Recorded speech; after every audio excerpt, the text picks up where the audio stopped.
it's actually ironic that after the Conor McGregor versus Dustin Poirier pay-per-view, if you look at the actual card, everyone was actually calling out one fighter, and it wasn't Dustin Poirier. Everyone's calling out Nate Diaz.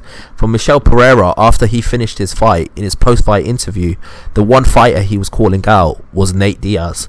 Gilbert Burns, after he beat Stephen Thompson in his post-fight interview, in his in the press conference, the one fighter that he wanted to fight was Nate Diaz.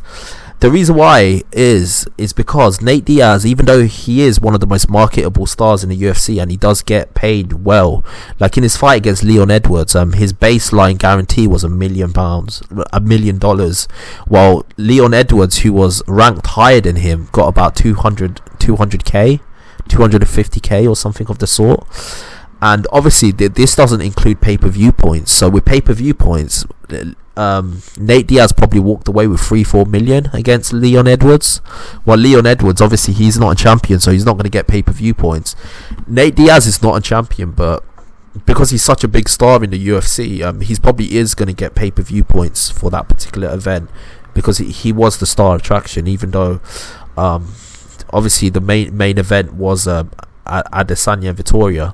But my point is this: the reason why every fighter wants to fight Nate Diaz is because in a sense he's just a huge star. There's a reason why Michel Pereira wants to fight him. There's a reason why Gilbert Burns wants to fight him.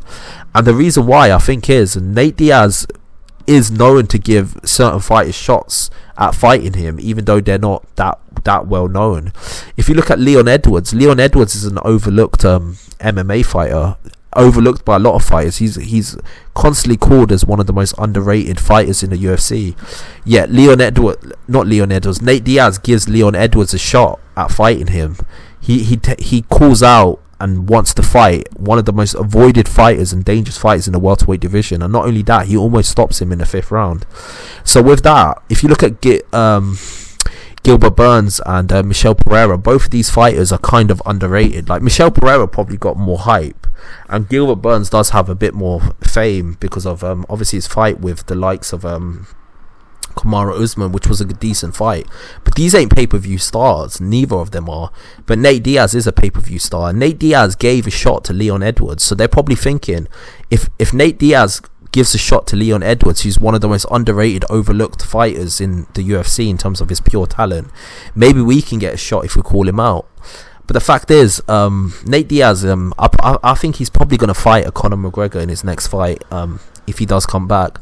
The problem with Nate Diaz is he's not that active, but ironically, because he's not active, whenever he does fight, it does feel like an actual event. It feels like a huge event because of the fact that when you see something constantly, you don't appreciate it as much as when you see it less. And Nate Diaz, because he does fight on average once every 2 years or so, the next time he fights is going to be a big event. Do I think Michel Pereira or Gilbert Burns would get a shot against Nate Diaz? I highly doubt it, but you never know. I mean, who would have thought yet that Nate Diaz would have gave Leon Edwards a fight? No one would have predicted that.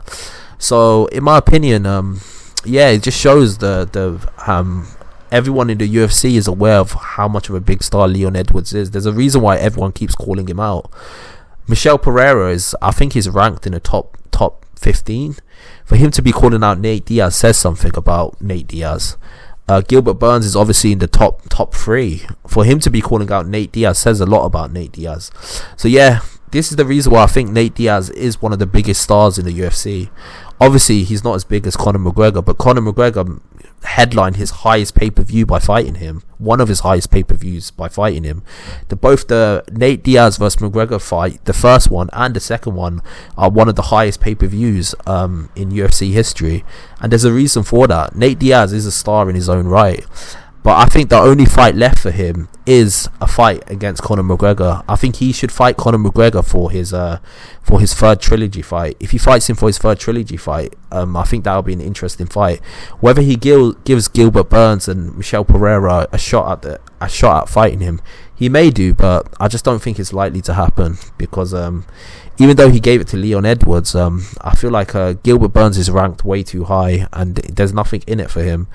And Michel Pereira, even though he is an exciting fighter, and he is entertaining to watch, I just don't see what Nate Diaz gets out of it. But you never know, because he gave a shot to Leon Edwards, and feasibly before that fight, there's no reason why he would have gave a shot to Leon Edwards. Like, what does he get out of fighting Leon Edwards? But he still gave him a shot.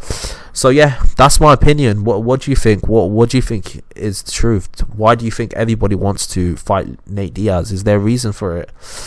Is it a guaranteed payday? Is it the notoriety? Is it the chance that you could actually beat him? Is it the fact that he is one of the most popular fighters in the UFC? What is the reason that everybody wants to fight Nate Diaz? There must be a reason why. So yeah, that's my thoughts. Tell me your thoughts below, and like and subscribe to the channel. I got a lot more content coming your way. Peace out.